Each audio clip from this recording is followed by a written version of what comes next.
नाज़रीन, जैकोबाद में धरती टीवी जे सॾ ते ख़ानगी स्कूल में बि सक़ाफ़ती तक़रीब कोठाई वई। उन हवाले सां ॾिसूं था हुज़ूर बख़्श मुगेरी जी ही रिपोर्ट।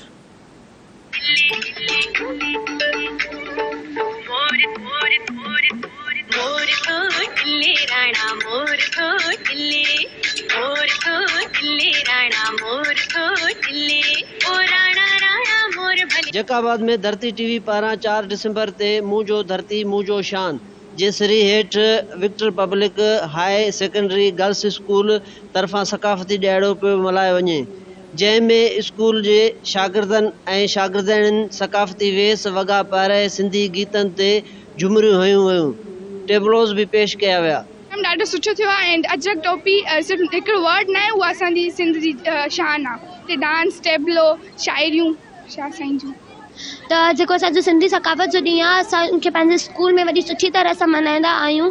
जॾहिं खां पाकिस्तान आज़ादु बि न थियो हुयो, उनखां 5000 साल अॻु बि असांजी सिंध हिकु बहितरीनु क़ौम हुई ऐं असांखे असांजी सिंध में असांजी सिंधी सक़ाफ़ती जे ॾींहं में टोपी अजरक वग़ैरह ईंदी आहे, जंहिंखे असां वॾी जेकी सिंधी माण्हुनि जी शान आहे। असां हाणे डांस पेश कंदासीं ऐं असांखे ॾाढो मज़ो आयो आहे इन फंक्शन में ऐं असां ॾाढो मज़ो करे रहिया आहियूं। कल्चर डे काफ़ी फ़ख़्र सां ऐं ॾाढो सुठी तरीक़े सां मल्हाईंदा आहियूं और काफ़ी सुठी तरीक़े सां मल्हाईंदा आहियूं। सिंधी ॿोली ते ॾाढो फ़ख़्रु आहे और इहा हिकु असांजी पुराणी ॿोली आहे जेकी असां हमेशह खां असांजी हलंदी आई आहे और असां स्कूल में पंहिंजे फ़ख़्र सां अॼु सिंधी कल्चर डे मल्हायूं था। कल्चर डे जेको आहे हुन सां मालूम थींदो आहे त असांजी अचण वारी नस्ल खे त असां छा आहियूं, असां केरु आहियूं, असांजी तारीख़ छा आहे, असांजी हिस्ट्री छा आहे, त असां कीअं असां ही सिंधी आहियूं।